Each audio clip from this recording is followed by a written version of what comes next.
Éternel, je te bénis, je te dis merci pour ta grâce, ton amour et ta miséricorde. Gloire et honneur te soient rendus, toi mon Père et mon Père céleste. Tu connais nos besoins, tu connais nos cœurs et tu connais le vœu de nos cœurs. Je te dis merci pour ce temps, pour ce moment que tu me donnes d'être dans ta présence et de parler de ta part. Seigneur, bénis les mamans, bénis les familles, bénis nos maris, bénis nos enfants. Seigneur, épargne-nous des pièges du diable, épargne-nous des attaques démoniaques et sorcelleriques au nom de Jésus. Que ta grâce abonde sur nous au nom de Jésus-Christ. Laisse que ce temps soit livré à toi, que toi seul Dieu tu puisses nous parler. Au nom de Jésus, ainsi prié, j'ai dit Amen. Amen, Amen. En tout cas, nous avons notre grand et joli thème qui parle de l'amour. Waouh! L'amour, c'est ça même la chrétienté. L'amour, c'est ça même la qualité de Dieu qui le différencie du diable. Le diable ne sait pas aimer. Non. Le diable fait semblant d'aimer. Mais notre Dieu, il est amour. Et notre Dieu nous aime d'un amour inconditionnel. Alléluia. Notre Dieu nous aime d'un amour inconditionnel. Malgré nos défauts, malgré nos qualités, malgré tout ce que nous possédons, mais notre Dieu nous aime toujours tel que nous sommes d'un amour inconditionnel. Je vous dis, chaque matin, le soleil se lève et sur les bons et sur les méchants. Parce que Dieu est amour. Et son amour, il le donne à qui il veut. Il donne son amour à qui il veut. Et ceux qui sont morts, Dieu les aime. Et nous qui sommes en vie, Dieu nous aime. Son amour est inconditionnel. J'ai béni le Seigneur pour ce thème-là. J'ai béni le Seigneur. Bien que je n'ai pas eu beaucoup de temps d'écouter, tellement que j'avais des problèmes, j'étais dans des situations très compliquées, des deuils interminables. Mais je sais que ce thème a béni beaucoup de personnes. Je sais que ce thème, c'est un thème vraiment formidable, inspiré de Dieu. Si nous voyons dans Jean chapitre 1er, Jean chapitre 3, le verset 16, qu'est-ce que la Bible nous dit? Car Dieu a tant aimé le monde. Dieu a tant aimé le monde. Il a aimé, malgré nos transgressions, malgré nos fautes, malgré nos bêtises, malgré nos hypocrisies, malgré tout ce que nous possédons comme défaut, mais Dieu a tant aimé le monde qu'il a envoyé son Fils unique. Alléluia. Afin que quiconque croit en lui ne périsse point, mais qu'il ait la vie éternelle. Ça, c'est l'amour de Dieu. Et lorsqu'on aime, on pose un geste. L'amour est accompagné d'un geste. On manifeste l'amour. L'amour n'est pas passif, mais elle est active. C'est comme la foi. Lorsqu'on aime, on manifeste. Exemple pratique. Si un homme est amoureux d'une femme, il va poser un geste. Il va s'avancer vers la femme et va proposer un projet de mariage. Voilà l'amour. Lorsqu'on aime, on pose des gestes. Nous prétendons aimer Dieu. Quels sont les gestes que nous posons qui prouvent que nous aimons réellement Dieu? Alléluia. Lorsqu'on aime, on pose des gestes. L'amour n'est pas passif, mais il est actif. L'amour est actif. Lorsqu'on aime, on pose des gestes. Alléluia. Je vais vous parler d'une sœur que tous nous connaissons bien, Ruth. Et ce passage, je l'ai pris dans Ruth, chapitre 1er, le verset 16. Vous connaissez bien cette histoire. Ruth était une femme belle. La Bible dit qu'elle était belle, cette femme. Bien qu'elle a perdu son mari, Ruth ne s'est pas détachée de sa belle-mère.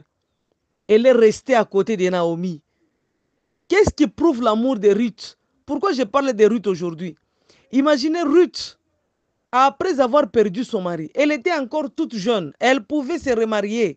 C'était dans son pays. Elle pouvait avoir un mari qu'elle désire parce qu'elle était devenue libre. Mais Ruth a dit non. Cette femme, elle est venue dans notre pays. Elle a perdu son mari. Elle a perdu ses 2 fils. Elle est là-bas, elle est vide. Elle est vieille. Comment est-ce qu'elle va agir? Comment est-ce qu'elle va vivre? Comment est-ce qu'elle va survivre? Voilà l'amour. Parfois, on met sa vie en danger quand on aime. Alléluia. Parfois, on met sa vie en danger quand on aime. D'un amour sincère. Ruth s'est dit non, je ne vais pas te laisser. Orpa est rentrée. Mais Ruth a insisté. Elle a dit à Naomi, ne me laisse pas, ne me sépare pas de toi, Ne me presse pas de rentrer. Moi, je vais partir avec toi. Là où tu seras, c'est là où moi je serai. Là où tu dormiras, c'est là que je dormirai. Ton Dieu sera mon Dieu. Ah, ça c'est quel amour. Elle n'a pas posé des conditions pour aimer sa belle-mère. Elle n'a pas posé des conditions. Elle s'est lancée dans un monde qu'elle ne connaît même pas. Bethléem, la ville de Naomi, Ruth n'avait jamais foulé son pied là-bas. Elle ne connaissait pas là où elle allait. Elle ne connaissait pas. Mais elle a fait juste confiance. Lorsqu'on a l'amour, on a aussi la confiance. L'amour et la confiance marchent de pair. Lorsqu'on aime, on fait aussi confiance. Ruth a fait seulement confiance à Naomi. Peut-être par rapport à la manière dont elle a vécu avec son mari, elle a dit non, ça c'est une famille modèle.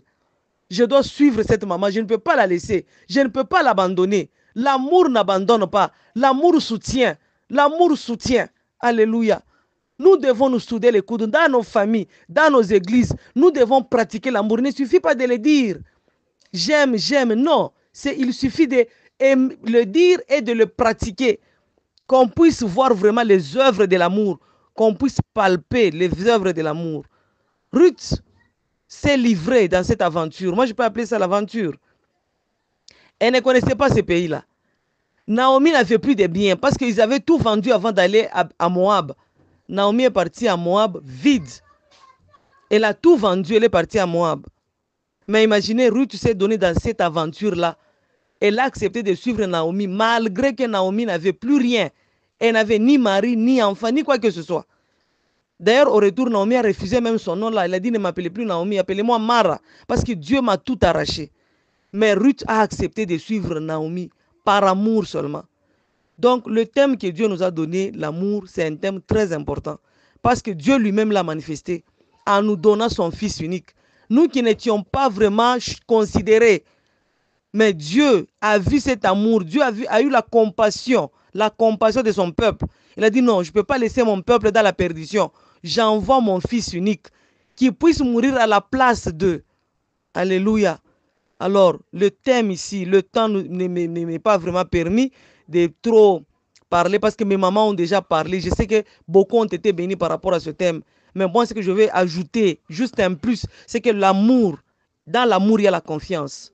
Et lorsqu'on aime, on se sacrifie. Il y a des gestes qu'on pose lorsqu'on aime. Ruth a posé les gestes. Elle n'est pas restée chez elle. Elle pouvait se remarier. Elle pouvait se remarier. Mais elle a dit non. Par amour pour cette maman qui n'avait plus rien. Ruth a livré sa jeunesse. Mais regardez ce qu'elle a fait. Au retour, elle a été bénie. Elle n'avait pas eu d'enfant dans son pays natal. Elle a fait 10 ans avec un mari sans avoir un enfant. Et puis son mari est mort. Elle est restée veuve sans enfant.